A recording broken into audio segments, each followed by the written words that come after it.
أعوذ بالله من الشيطان الرجيم بسم الله الرحمن الرحيم وإذ قالت الملائكة يا مريم إن الله اصطفاك وطهرك واصطفاك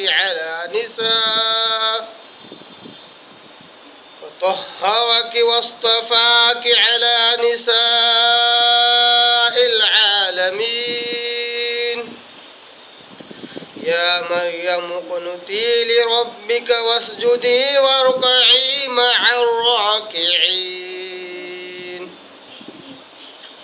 صدق الله العظيم نحمده ونصلي على رسوله الكريم اما بعد تمام قسم کی حمد و ثنا تعریف کبریائی بڑائی اسے اللہ وحدہ لا شریک کے لیے لائق اور زیبا ہے، جو ساری کائنات کا خالق، مالک، میرا اور آپ کا مربی ہے۔ اسی اللہ کے لیے ساری تعریفیں ہیں جو غفور ہے، غفار ہے، کریم ہے، ستار ہے۔ بعد اس کے آپ کے میرے آقا دو جہاں کے سردار الانبیاء پر کروڑہا کروڑ انگنت بے شمار درود و سلام ہو، صلی اللہ علی محمد و آلہ وسلم۔ قابل احترام بزرگوں، عزیز دوستوں، نوجوان ساتھیوں، قرآن مجید کی دو آیتوں کی میں نے تلاوت کی ہے، اور یہ دونوں آیتیں پارہ نمبر 3 سورہ آل عمران سورہ نمبر 3 اس کے رکوع نمبر 5 کی یہ بالکل ابتدائی آیتیں ہیں، بالکل ابتدائی دو آیتیں ہیں، آیت نمبر 42 اور 43، آیت نمبر 42 اور 43۔ اللہ تبارک تعالیٰ کہتا ہے آیت نمبر 42 میں، وَإِذْ قَالَتِ الْمَلَائِكَةُ، اور یاد کرو اس وقت کو جبکہ فرشتوں نے کہا۔ قالت مؤنث کا صیغہ ہے، الملائکہ ملک کی جمع، فرشتوں کی جمع استعمال ہوا، اس لیے اس کے لیے مؤنث استعمال کیا گیا قالت۔ واقعہ وہی جاری و ساری ہے جو حضرت عمران کے خاندان کا جو تذکرہ اللہ تبارک تعالیٰ کر رہا ہے سورہ آل عمران میں، وہی سلسلہ جاری ہے۔ اب تک رکن نمبر 4 کے اختتام تک اللہ تبارک تعالیٰ نے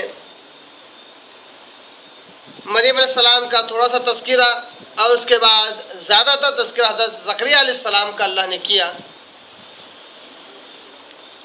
اب رکن نمبر 5 سے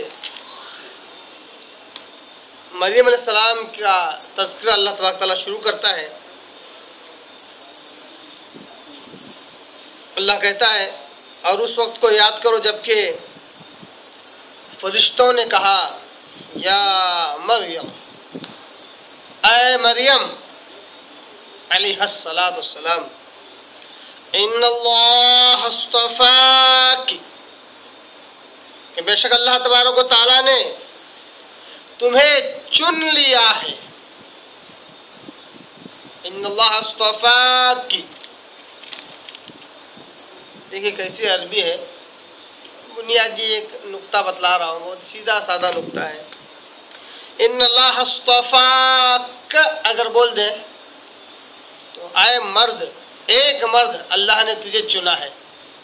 اگر ان اللہ اصطفاکی اگر بول دے، کاف کے نیچے صرف زیر آ گیا، تو اے ایک عورت اللہ نے تجھے چن لیا ہے۔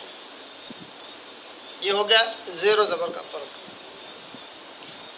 اب اگر اس کو تجوید کے ساتھ اگر ملا لیں، یعنی قرآن مجید کا جو صحیح تلفظ ہے، اور اگر یہاں رکنا ہو تو دونوں اعتبار سے، چاہے مرد کے لیے کہا جائے چاہے عورت کے لیے، ان اللہ اصطفاک، کاف کے اوپر جزم آ جاتا ہے، چاہے وہ زبر ہو چاہے زیر ہو. ابھی عرب لوگ ہی ہیں جو اس کو سمجھ جاتے ہیں کہ مرد کے لیے کہا جا رہا ہے کہ عورت کے لیے، کیونکہ زبر لگانے سے مرد، زیر لگانے سے عورت، اور جزم جب لگ جاتا ہے تو نہ مرد رہا نہ عورت. مگر جو عرب لوگ ہیں وہی سمجھ جاتے ہیں کہ کس تعلق سے کہا جا رہا ہے. یہ ایک وجہ اس کی یہ بھی ہے کہ جملہ جس انداز سے بنتا ہے اس انداز سے الفاظ کا معنی مفہوم بھی بدلتا جاتا ہے. یہاں پہ چونکہ حضرت مریم علیہ السلام کا تذکرہ ہے تو ان اللہ اصطفاک بھی اگر کہا جائے تبھی ایک عورت ہی کی طرف اشارہ ہوگا، ایک مؤنث کی طرف ہی اشارہ ہوگا. تو فرشتوں نے کہا کہ اے مریم بے شک اللہ نے تجھے چنا ہے. اصطفا یصطفی کے معنی چننا، اسی سے بنا ہوا ایک لفظ ہے مصطفیٰ، یعنی اصطفا کیا ہوا، سلیکٹڈ ون، چوز کیا ہوا. اس لیے پیارے آقا صلی اللہ علیہ وسلم کا ایک نام بھی کیا ہے؟ مصطفیٰ. اس لیے ہے کیونکہ آپ صلی اللہ علیہ وسلم نے صحیح مسلم کے حدیث میں یہ کہا کہ اللہ تبارک تعالیٰ نے آدم کی اولاد میں سے نوح علیہ السلام کی اولاد کو چنا میرے لیے، پھر نوح علیہ السلام میں سے فلاں کو، پھر ان سے فلاں کو، پھر اس کے بعد قریش میں سے بنو ہاشم کو اللہ نے چنا. بنو ہاشم میں اللہ تبارک تعالیٰ نے مجھے نبی بنایا. وہاں پر لفظ اصطفا آپ صلی اللہ علیہ وسلم استعمال کیا کہ اللہ نے مجھے چنا اس خاندان میں، تو اس لیے آپ صلی اللہ علیہ وسلم کا نام مصطفیٰ. اب قرآن کی اس آیت سے تو معلوم ہوا کہ مریم علیہ السلام بھی مصطفیٰ کیونکہ چنے ہوئے ہیں. اگر یہ اصول مان لیا جائے کہ انبیاء چنے ہوئے ہوتے ہیں تو ہر نبی، ہر پیغمبر، ہر رسول کیا ہوئے؟ مصطفیٰ.